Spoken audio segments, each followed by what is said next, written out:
ലോകത്തെ ഏറ്റവും വലിയ സൈനിക ശക്തിയായിട്ടുള്ള അമേരിക്കയെ ഞെട്ടിച്ചുകൊണ്ട് ഇറാൻ നടത്തിയ പ്രത്യാക്രമണത്തിന്റെ ഞെട്ടിക്കുന്ന വിവരങ്ങളാണ് ഇപ്പോൾ പുറത്തു വരുന്നത്. അതായത് ഓപ്പറേഷൻ എപ്പിക് ഫ്യൂറി എന്ന് പറയുന്ന ഒരു പദ്ധതി ഇറാനെ തകർക്കാൻ വേണ്ടിയിട്ട്, ഇറാനെ പൂർണ്ണമായിട്ടും നീക്കാൻ വേണ്ടിയിട്ട് അമേരിക്കയും ഇസ്രയേലും കൂടി അനാവശ്യമായിട്ടൊരു യുദ്ധം നടത്തുന്നു. ഇതിൽ ഏറ്റവും കൂടുതൽ നാശനഷ്ടം ഉണ്ടായിരിക്കുന്നത് അമേരിക്കയ്ക്കാണ്. അതായത് ഇസ്രയേലിന്റെ കൂട്ടുപിടിച്ച് അമേരിക്ക ഈ ഒരു യുദ്ധത്തിനിറങ്ങുമ്പോൾ സ്വപ്നത്തിൽ പോലും കരുതിയില്ല തങ്ങളുടെ ഇത്രയധികം, അതായത് 40 ദിവസം കൊണ്ട് 42 യുദ്ധവിമാനങ്ങൾ തകർന്നടിയുമെന്നുള്ളത്. അതായത് ആ 40 ദിവസത്തെ യുദ്ധത്തിൽ അമേരിക്കയ്ക്ക് സംഭവിച്ച വൻ തകർച്ചയുടെ ഔദ്യോഗിക കണക്കുകൾ US കോൺഗ്രസ് തന്നെ പുറത്തു വിട്ടിരിക്കുകയാണ് എന്നുള്ളതാണ്. ഇതിൽ മറ്റൊരു കാര്യം പറയണം, അതായത് എല്ലാ കണക്കുകളും അവർ പുറത്തുവിട്ടിട്ടില്ല.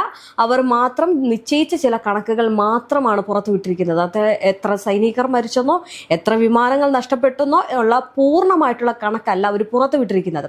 അത്യാധുനിക യുദ്ധവിമാനങ്ങളും കോടികൾ വിലയുള്ള ഡ്രോണുകളും തകർന്നടിഞ്ഞപ്പോൾ അത് ആധുനിക വ്യോമ യുദ്ധ ചരിത്രത്തിലെ തന്നെ ഏറ്റവും വലിയ തിരിച്ചടിയായിട്ട് മാറി. ലോക പോലീസ് ചമഞ്ഞ അമേരിക്കയ്ക്ക് വലിയ തിരിച്ചടിയായിരുന്നു ഉണ്ടായിരുന്നത്. അതായത് ലോക ശക്തിയാണ്, ലോക പോലീസാണ്, ഞങ്ങളെ കഴിഞ്ഞൊരു രാജ്യമില്ല, ഞങ്ങളുടെ അത്യാധുനിക മിസൈലുകളും ഡ്രോണുകളും ഒന്നും ആർക്കും തകർക്കാൻ കഴിയത്തില്ല എന്ന് പറയുന്ന ഇടത്താണ്, അതായത് അമേരിക്കയുടെ ആ ഒരു അഹങ്കാരത്തിന്മേലാണ് ഇസ്രായേലിന്റെ ചെറു ക്രൂയിസ് മിസൈലുകളും അതുപോലെ തന്നെ ഡ്രോണുകളും ഒക്കെ വന്ന് പതിച്ച് വലിയ നാശം ഉണ്ടാക്കിയിരിക്കുന്നത്.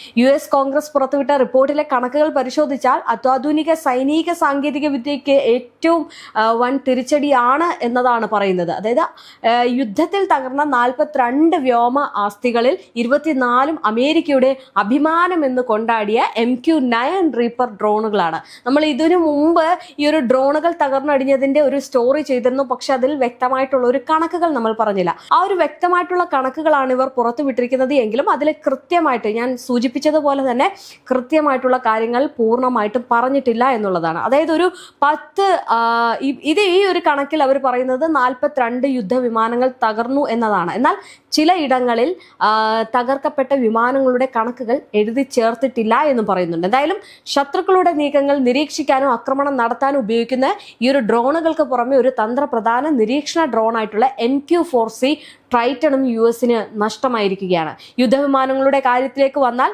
കുവൈറ്റിന് മുകളിൽ വെച്ച് അബദ്ധത്തിൽ സ്വന്തം പക്ഷത്തു നിന്നുണ്ടായ വെടിവെപ്പിൽ 4750 സ്ട്രൈക്ക് ഈഗിൾ വിമാനങ്ങളാണ് തകർന്നത്. ഇറാന്റെ പ്രത്യാക്രമണത്തിൽ അത്യാധുനിക 5ാം തലമുറ യുദ്ധവിമാനമായിട്ടുള്ള ഒരു F-35A ലൈറ്റനിങ്ങും ഒരു A-10 തണ്ടർ ബോൾട്ടും തകർക്കപ്പെട്ടിരുന്നു. വ്യോമസേനയ്ക്ക് ഇന്ധനവും റഡാർ സഹായം നൽകുന്ന 7KC-135 സ്ട്രാറ്റോ ടാങ്കറുകളും E-3 സെൻട്രി വിമാനവും ഈ ഒരു കനത്ത നഷ്ടങ്ങളുടെ പട്ടികയിലുണ്ട്. വിമാനങ്ങളുടെ ഈ ഒരു വൻ നാശനഷ്ടം കാരണം ഓപ്പറേഷൻ എപ്പിക് ഫ്യൂറിയുടെ ആകെ ചെലവ് $29 ബില്യൺ, അതായത് ഏകദേശം 2.4 ലക്ഷം കോടി രൂപ ഉയർന്നു എന്നാണ് പെന്റഗൺ വ്യക്തമാക്കുന്നത്. നിരവധി തവണയാണ് ഈ അമേരിക്ക ആക്രമണങ്ങൾ നേരിട്ടിട്ടുള്ളത്.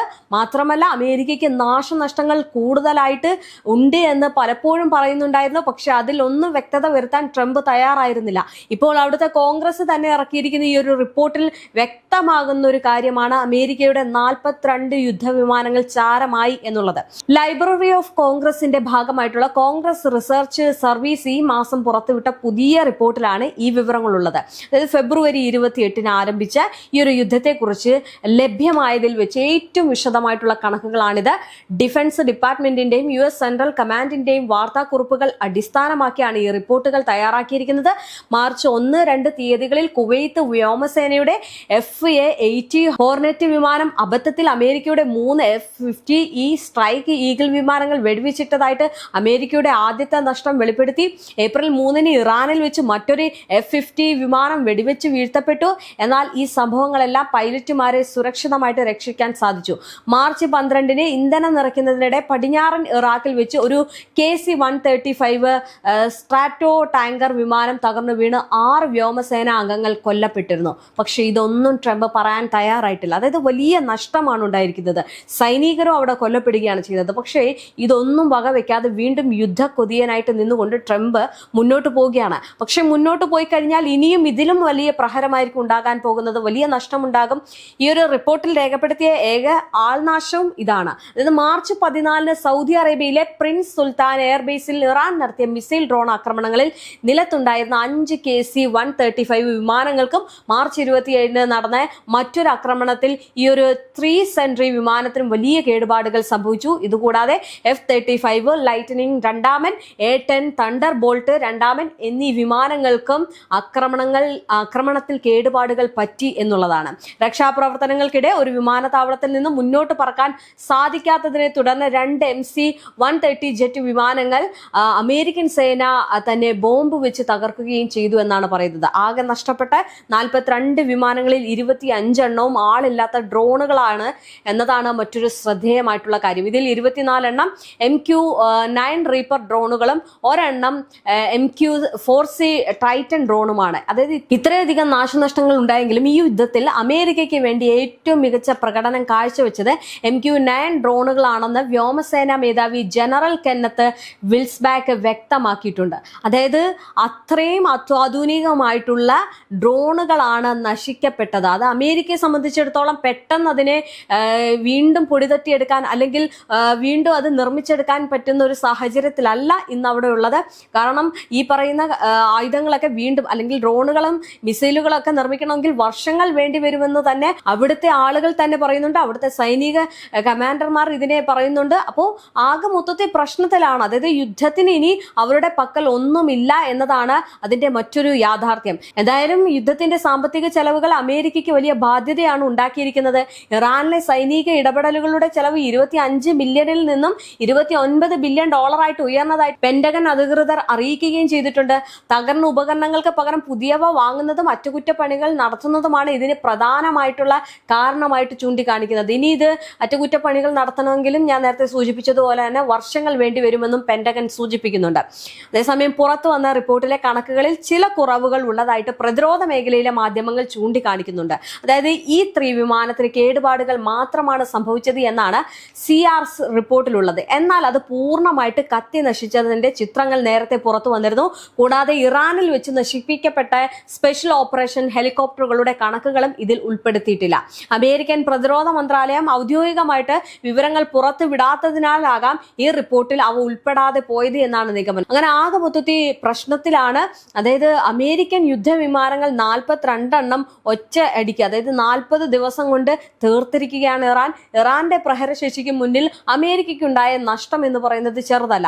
അമേരിക്കയുടെ ഈ ഒരു യുദ്ധവിമാനങ്ങൾ തകർന്നത് കൊണ്ട് വലിയ സാമ്പത്തിക പ്രതിസന്ധിയും രാജ്യത്ത് ഉടലെടുത്തിട്ടുണ്ട്. ഇനിയൊരു ജെറ്റോ അല്ലെങ്കിൽ ഈ പറയുന്ന ഡ്രോണോ ഒരെണ്ണം പോലും നിർമ്മിക്കണമെങ്കിൽ അവർക്ക് അതിൻ്റെതായ സാമ്പത്തിക പോലും കയ്യിലില്ല എന്നുള്ളതാണ്. മൊത്തത്തിൽ അടിത്തറ ഇളകിയിരിക്കുന്ന അമേരിക്കയാണ് കാണാൻ സാധിക്കുന്നത്. പക്ഷേ വെല്ലുവിളികൾക്ക് യാതൊരു കുറവുമില്ല. കാരണം വെല്ലുവിളികൾ നടത്തുമ്പോൾ വീണ്ടും യുദ്ധം ഉണ്ടാകുമോ എന്നാണ് പശ്ചിമേഷ്യ പേടിക്കുന്നത്. പക്ഷേ ഈ വെല്ലുവിളികൾ നടത്തി മിനിറ്റുകൾക്ക് ഉള്ളിൽ പിന്മാറുന്ന ഒരു രീതിയാണ് ട്രംപ് എടുക്കുന്നത്. കാരണം ട്രംപിനറിയാം ഇനി ഇത് യുദ്ധത്തിന് വേണ്ടിയിട്ടുള്ള സന്നാഹങ്ങളും അല്ലെങ്കിൽ അങ്ങനെയുള്ള കാര്യങ്ങളൊന്നും തങ്ങളുടെ പക്കൽ സജ്ജമല്ല എന്നുള്ളത് ട്രംപിന് വ്യക്തമായിട്ട് അറിയാവുന്നതാണ്. അമേരിക്കയ്ക്കും വളരെ വ്യക്തമാണ്. കാരണം ഇത്രയേറെ നഷ്ടമുണ്ടായി. ഇനി അങ്ങോട്ടേക്ക് തൊടുത്തുവിടാനുള്ള ഡ്രോണുകളോ അല്ലെങ്കിൽ മിസൈലുകളോ തങ്ങളുടെ പക്കൽ അത്രയും ശേഷിയോ അല്ലെങ്കിൽ ശേഖരണമോ ഒന്നും തന്നെ ഇല്ല എന്നുള്ളത് വളരെ വ്യക്തമായിട്ട് അറിയാവുന്നത് കൊണ്ടാണ് ഈ യുദ്ധത്തിൽ നിന്ന് ഇടയ്ക്കിടയ്ക്ക് പിന്മാറുന്നത്. ഈ വെടിനിർത്തൽ വെക്കുന്നതും അതുകൊണ്ടാണ്. അതായത് കണ്ടിന്യൂസ് ഒരു യുദ്ധം തുടങ്ങിക്കൊണ്ടിരിക്കാൻ അമേരിക്കയുടെ പക്കൽ അത്രയും സാധനങ്ങളില്ല. അമേരിക്കയുടെ യുദ്ധവിമാനങ്ങൾ മാത്രമാണ് അല്ലെങ്കിൽ ഡ്രോണുകൾ മാത്രമാണ് നശിക്കപ്പെട്ടത്. ഇതൊരു വലിയ സാമ്പത്തിക ഘടകമാണ്. ഇനി എയർബേസുകളിലേക്ക് നോക്കുകയാണെങ്കിൽ അവിടെയും വലിയ പ്രശ്നമാണ്. അവിടെയും ഈ പറയുന്ന രീതിയിൽ വലിയ സാമ്പത്തിക നഷ്ടമുണ്ട്. അപ്പം എല്ലാം കൂടി അമേരിക്കയ്ക്ക് താങ്ങാൻ കഴിയാത്തൊരവസ്ഥയാണ്. അക്ഷരാർത്ഥത്തിൽ അമേരിക്കയെ പൂർണ്ണമായിട്ട് തകർത്തിരിക്കുകയാണ് ഇറാൻ എന്ന് വേണം പറയാൻ.